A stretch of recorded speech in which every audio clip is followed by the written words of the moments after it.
Hello everyone, this is Denise from Connectarian to talk about the Crescent Moon this week, Wednesday, 1st of April 2020. It's gonna be in Cancer, and I would like to start talking about how astrology is for our self-knowledge. And we have this ways above our heads, our GPS of the sky, allowing us to know ourselves better. So that's the whole intent.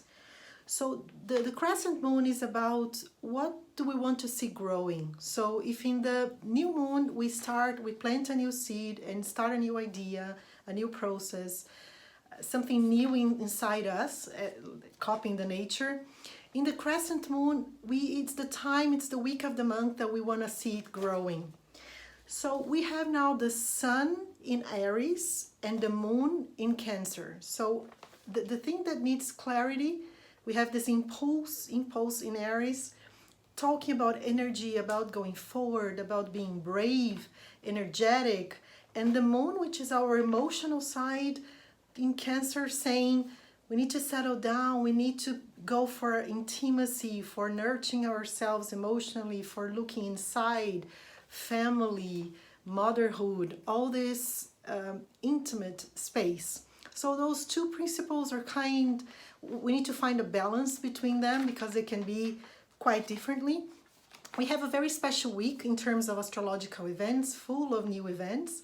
We started on April 30th with Mars, which is our collective action, the way we act, we go to the world and make our actions in Aquarius, which is the sign of collaboration, of freedom.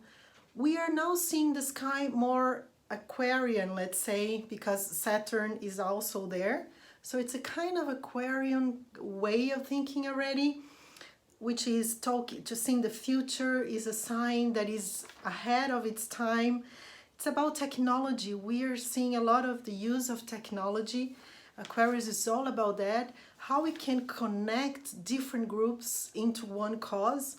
Everybody's the same for Aquarius. Is a sign that talks about this collective look of collaboration, of solidarity.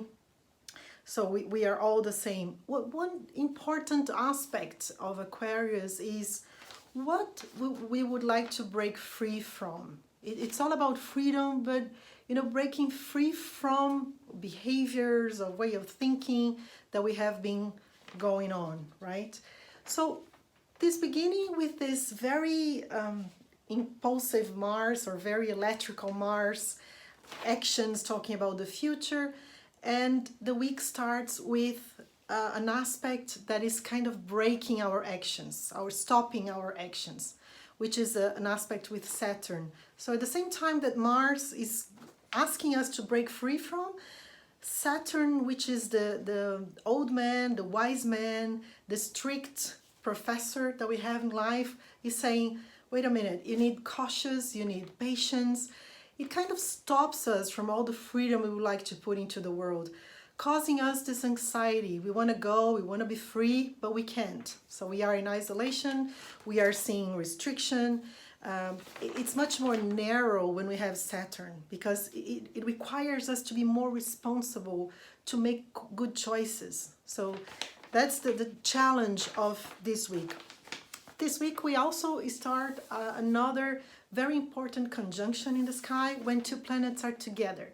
So I can tell now people believe more in the astrologers saying that we have a very special moment in the sky where rare aspects is happening. So this time and this week starts a conversation between Jupiter and Pluto. The two of them are starting a conversation, a very close conversation.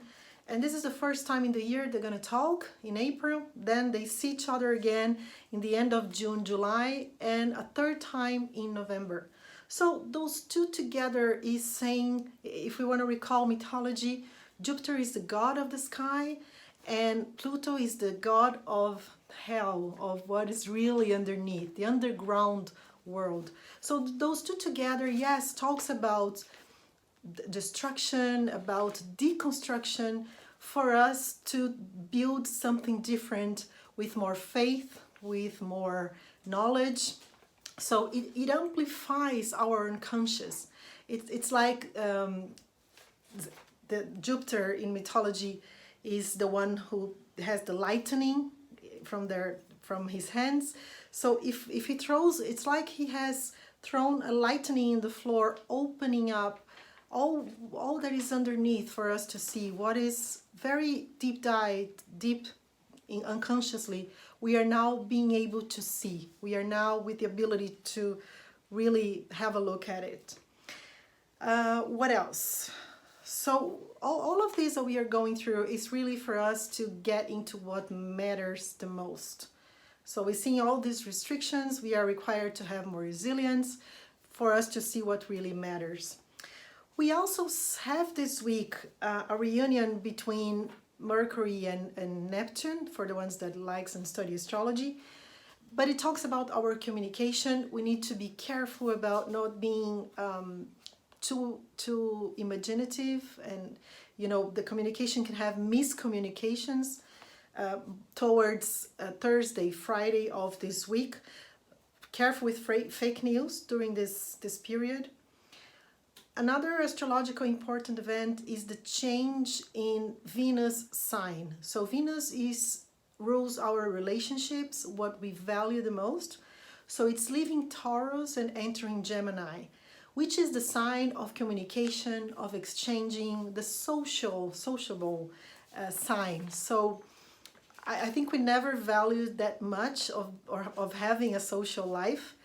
But it also talks about the importance of us telling how we feel, expressing verbally for our relationships to flow more smoothly, But we also have a good hand in the end of the week, being able to be more responsible with our relationships, of being more reliable, and also having people more structured to have relationships. So it's a good aspect in the sky. So that's what I would like to reflect with you today. I would love to hear your comments, your feedbacks, to see you at our Instagram page. And also thank you for reaching the end of the video and being connected and willing to learn more of what the skies has to tell us. Big kiss. Bye-bye.